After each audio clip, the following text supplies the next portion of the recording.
Hey guys, my name is X Factor. Hopefully you're having a great day. And in the background is some cavalry footage as I'm trying to level up my last class to level 10. Kind of neglected this guy, but it's drastically been changed by DICE since beta, as it should have. It was simply too strong. And the one thing that you're going to notice with this is that it is still the 1895. You only one shot in the head up to around 30 or 33 meters. That means if you headshot somebody outside of that zone, it's going to take more than one shot to kill them. Body shots downtown can do in the 30s. And oftentimes it makes sense to switch your pistol up close if you don't think you can get them in the head. The pistol actually seems to have a faster time to kill, which at the end of the day, that's what it's about. Using the paper, rock, scissor gunplay to your advantage in specific situations, but you can still throw ammo, throw health, and be a supportive class, not to mention the extra armor you have. But if you take a bayonet or you get meleeed from behind, you are not revivable, and you're going to be sleeping with the fishes. And remember, this thing has a very low mag count, clip I should say, a stripper to be exact, and of course its velocity is extremely low. So it takes a lot of lead at range, which means that you really need to PTFO, play the flipping objective to be the most successful with this kit if you're off your horse or Mr. Ed got shot. Remember, if you are on Mr. Ed, you get 2 anti-tank grenades that recharge over time. If you jump off, you get a third. So one of the tactics you can do if you sneak up on a light tank, throw your 2 on the horse, jump off, throw a third, jump back on, couple seconds longer, you have 2 more nades. And that's going to be one of my topics of this video, as Battlefield 1 has been the most stable battlefield to date at launch. For those of you who did not play Battlefield 3 or Battlefield 4, the betas were a mess, the launches were an absolute disaster and nightmare for up to a year after the launch. Only was it by the creation of DICE LA and them working with the community to straighten out BF4, fix all the game-breaking bugs, the client, the server stability issues, and of course, slowly balance the game, which is one of the hardest things to do in any game, and it's only magnified by the amount of weapons and, of course, variations available. So when I talk about gunplay balance and some of these issues, the problem is often easy to spot, like the hunter range. It's just absolutely crazy. But what's the solution? That's actually the hard part, and it might take the developers a couple times to fix some of these glaring issues that I think are in the game, as you see me get the rare reload animation there. So, for those of you who do not know, Tuesday, December 13th, there's a massive patch coming to Battlefield 1. There is a new map available in various different game modes. Can't go into detail yet, all the modes available, but it is a massive balance patch.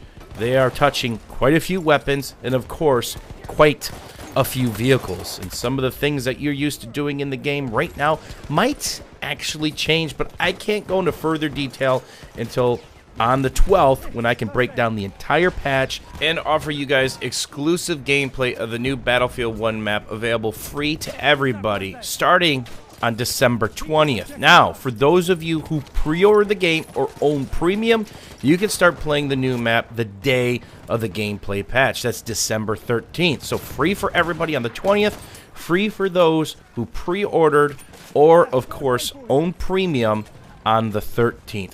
So the first thing I want to talk about, the big elephant in the room, is what happened with grenades in Battlefield 1. In Battlefield 4, there were massive tweaks to the way grenades work. Primarily, how much damage they did, their splash radius, and then how quickly they refilled. It really seemed to get into a nice sweet spot where the gunfights actually mattered. The gunfights happened first, and then nades would be used very situationally and, of course, tactically. One of the best ways to do it is nade forward. You might nade a corner to get a guy off of it to gain another power position, maybe move a camper off a rock, or get him out of a window. That's one of the best things you could do in Battlefield 1 right now with the impact nades, which seem to be back to their BF4 launch stats, where they will one-bang somebody up to a couple feet around the nade. It's not just doing 80 damage if it hits them, it's a full one bang. So a lot of times you'll see me on my live streams and some of my epic and funny videos know somebody's playing a window based on muzzle flash or bullet tracers and just toss it off the edge of the window sill only to bounce back in their face or doorway or wall corner, anything. It's absolutely filthy. But all the nades seem to be juice, whether it's anti-infantry nades or, of course, if it's anti-tank nades. And the assault is the bringer of death, whether there is a vehicle around, with a lot of the rapid-fire SMGs, and of course the ability to carry up to 3 different nades. The 2 anti-tank nades that you can carry are just disgusting when it comes to anti-infantry, and they have a wonderful lob allowing you to get them up over walls. So some of the lighter nades, you can actually sail the moon, goes over the wall, but it's definitely not going to drop where you want it. The anti-tank nades have a very nice art to them, and they can just destroy people. And that seems to be the penalty for those who like to PTFO, play the flipping objective. These capture points are small enough and in the open on most maps that you're simply dodging grenades everywhere. And the other part is this: the nades are so strong that there isn't much thought process to using them, because the other part of the equation, they refill extremely fast. If you're a support player carrying the little bag or the big bag, you can keep yourself with a nade in hand every couple of seconds. So you can have a stick grenade, or you can have an anti-infantry impact grenade and just wreck people. And a lot of times as you're capping these flags, as you see on my HUD right now, these highlighted nades are absolutely everywhere. The only good news is this map, there's actually some cover at these points, so you can at least get some distance between you and the nade, or try to break the line of sight. Remember, if you want to reduce damage that you're going to take from a nade, break the line of sight, or basically go prone.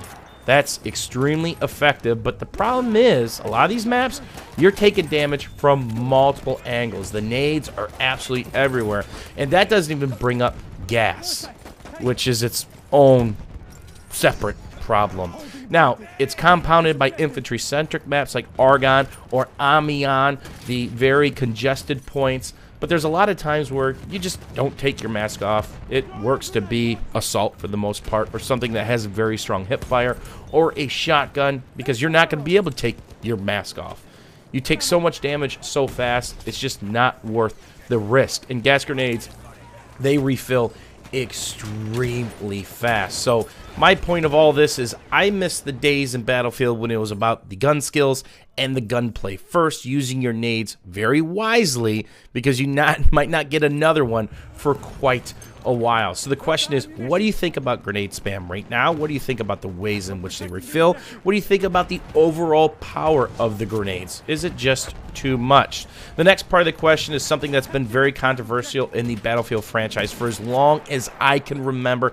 It's something I really despise, and that's the way suppression works in the Battlefield franchise. What is suppression? Well, it affects every single weapon in the game. If you're being shot at by an enemy player, you get flinch, and it can really be seen if you have an optic like a medic weapon or a sniper rifle. Your crosshair actually flinches off or flicks off the player a good amount. Then you have random optic sway, which you cannot hold your breath, and it's really hard to counter. Then you have, and one of the worst things, is random bullet deviation. Even if you're standing still, not strafing, your iron or your optic is on them, you're simply more than likely not going to hit them where you're aiming. It might be a complete miss, or you might be looking at their chest and actually get a headshot. But more times than not, the RNG is not in your favor. Then, of course, you get a blurry screen, then added recoil. With some of the LMGs and SMGs, it's pretty tough, but with medic and sniper rifles, it's not so bad due to their lower rate of fire. But what is bad, going back to the previous conversation, is gas. Friendly gas messes you up bad. It gives you full suppression, everything but the flinch, because there is no bullet whizzing by your head. So normal suppression, as long as no one's shooting at you, is about 3 to 4 seconds before it dissipates. Friendly gas, you've got it for as long as you're in the cloud, and about 5 or 6 seconds after you actually get out of the stink cloud. And remember, there is no penalty to really throwing gas if somebody's just spamming it out there, if they're using a mask, but sure can hurt your team. Now, there is no suppression at close range combat, so if people are fighting within 40 or 50 feet or less, there isn't any suppression. But that's not the problem with suppression. All kits can cause it, and of course it could be at the further ranges. And here's where the penalty comes in. I play a ton of operations, and I know what you're going to say, just change your cover. I move a ton. That's one of the keys to being successful as a sniper, or in general with your gunplay and your movement skills in Battlefield 1.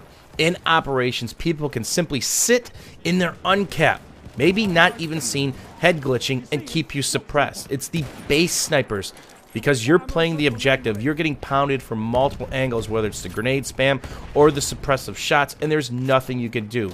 There's times in which I've been suppressed the vast majority of a round. If it doesn't matter if I'm playing medic, sniper, or if I'm support or assault trying to bust a tank, that's added difficulty because I'm trying to do the right thing along with my teammates. It seems like those putting their neck out the most are getting penalized the most. So here's the question. What would you do with suppression? I'd like it to be a support kit only thing, where the support players, because we all know they still need some tweaking, have the ability to suppress other players. Do you change the way suppression works? Maybe you limit the max range in which people can be suppressed as well, if that isn't the case. But whatever it is, suppression's been around since BF3. It's been absolutely abysmal. It's something that keeps creeping back even after DICE LA adjusted it and made it a heck of a lot better at the end of BF4. The question is this: was that good enough? Should that return? Instead of suppression being buffed, all classes basically being able to use suppressive fire even at crazy ranges? The only good news is it's not up close. What would you do? Because I, for one, am sick of constantly being suppressed only because I'm playing the objective and not camping in the back of the map. Let me know what you guys think. If you enjoyed the video, don't forget to drop a like and a comment. And, of course, my full breakdown of the patch notes will be coming December 12th. As always, guys, thanks for watching. Thanks for hanging out, and we'll see you soon.